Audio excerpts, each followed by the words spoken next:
Hey there, food service managers. My name is Kaylee Urban. You may or may not know me. I'm a technology integration specialist in our district, and I have been working with Miss Angela Voyle. She has done a ton of work in Google Classroom over the past couple of months, and we are super excited to share what she's been creating for you guys in Google Classroom. We're thinking that it's going to kind of be like a professional development hub for you all, and then also a spot to kind of submit things that you have to turn in from time to time. So we wanted to be sure that we came to you all and kind of helped give you all a little bit of training and support, since this is something that you all haven't really dealt with before. So the first thing that I wanted to show you is how to get to your Google Classroom. So from a blank Google window, you can access it here. These little dots are called your waffle menu. So if I click on my waffle menu, it brings up another list, and there's where I can find Google Classroom. So when I click on that, it's going to bring up a list, and you'll see I'm a member of a lot of different classrooms. You probably are not a member of this many. I have a ton for some reason.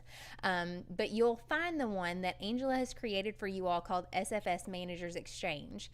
So in Google Classroom, it's kind of tricky. You can't just click on the class. Like if I click here, nothing's happening for me. You have to click actually on the text of the class title. So when it's underlined, you can click it. So I'm going to click on this class and it'll open it up. So Google Classroom is kind of just like a virtual classroom. Typically we use it with our students, but our administrators are also trying to branch out with it. So that's kind of where we're using it with you all. You see the same things as a student would see. So right now you all are technically enrolled in as students in Miss Voile's class. So this is kind of what it looks like if you've never really been in before. There are two main tabs up at the top. The first one is the Stream tab, which holds kind of everything that's been posted in your Google Classroom. And then there's the People tab. So if we click on People, this is where we can see who all is a member of this classroom. And then we also have options to email these people directly from this list as well. Back to the Stream, like I said, this is going to hold everything that's posted in your Google Classroom, and it works almost like a social media feed. So you'll see that the newest posts fall up at the top, whereas things that were assigned previously and older will be down at the bottom. So Ms. Voiles is going to use this for a lot of different things. Like sometimes she'll just post a link to a video that maybe you all need to watch. Sometimes she'll post things that you need to do or turn in to her. So we're going to kind of talk about both. First, I kind of want to touch on these little menu items over here to the side. So if Angela posts something that is due at a specific date, she might assign it with a due date. So I know this that we just posted together the other day, we decided that that was going to be due on December 14th by 3 p.m. So it's not under the upcoming section yet because we've still got a little ways away. But if I click on View All, it's going to show me all of the things that I've been assigned, and then it'll list those due dates for me here. So these three don't really have due dates assigned to them, but this one does, so I can see that here. So then to go back, anytime I need to go back in Google Classroom, of course I can always hit the back arrow, but they've embedded little menu direction items for you here too. So again, I can click on the text of the title, and it's going to take me right back to that landing page of the Stream. Then here are some other things so I can see work that I've turned in.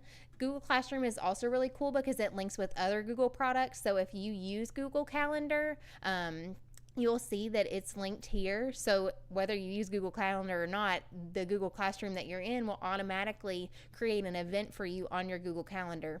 So you should get a reminder a few days before this event is due that, hey, you got to turn in something on your Google Classroom. It'll appear right there on your Google Calendar for you. And then we also discussed using topics in Google Classroom. So these are things that I can click on and see just items associated with that. So you can see here, this one is under the financials topic, whereas this item has no topic assigned yet. So that's where you can see the topics on the individual assignments. So once this classroom gets really developed, if you know you're looking for a financial, then you can click on financials, and it's only going to show you the items that have that topic title assigned to them. So that's kind of an overview of Google Classroom. So now we need to look at how we're actually going to use it. So there are a couple of different ways to show Angela that you've completed assignments in your Google Classroom. So you can see that she's posted all 4 of these posts as assignments. I know that because it tells me right here that these have been assigned to me. That means she's looking for a response from me to tell her that I've actually completed this work. So one here, let's just talk about this one first. So here is a PowerPoint that you all are needing to watch. You probably have already watched that, I assume.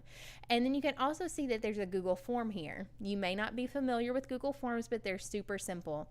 So once me and my staff have watched this PowerPoint, we've gone over the information together, Ms. Voiles is also asking that we fill out this Google form. So if I click on this form, it's going to tell me exactly what to do. So here we're using this as a sign-in sheet. So it says automatically that my email address is going to be collected just so she knows who has completed this form. And then it asks me to list all of the staff that were there to watch the training video with me. So I list all those names, just separate them by commas or spaces, and then hit submit, and you're done. Then you can close out of this tab and you're right back to where you started. In order to tell Angela that you've finished these items, you have to do one more step. So here I can see the open button. If I click open, it's going to show me this assignment. So there are directions that tell me exactly what to do. If I've already done that, I don't really need to submit anything. So I'm not going to have to tell her anything extra. I've done what she asked me to do, so I'm going to mark that as done. So if I click that, it's going to say, are you sure? Do you need to make any changes? No, I'm good. I'm going to mark it as done. We did that. So then you'll see that my label here has changed from assigned, when it was just assigned to me and I hadn't completed it yet, to now it says turned in. So I've told Ms. Voiles that I'm done. I've turned it in. So now she's going to get a notification on her end that I have submitted this assignment. Then remember to go back. I can go up at the top, click on the title, and here you'll see, again, that title has changed. It's no longer been assigned to me. That's work that I've finished, so I've turned that in. So that's kind of an overview of the beginning. I'm going to make another video for you all that shows how to submit actual documents and files to Angela through this Google Classroom. So I hope this little brief overview has been helpful, and please let me know if there's anything else that I can do for you all. Have a great night.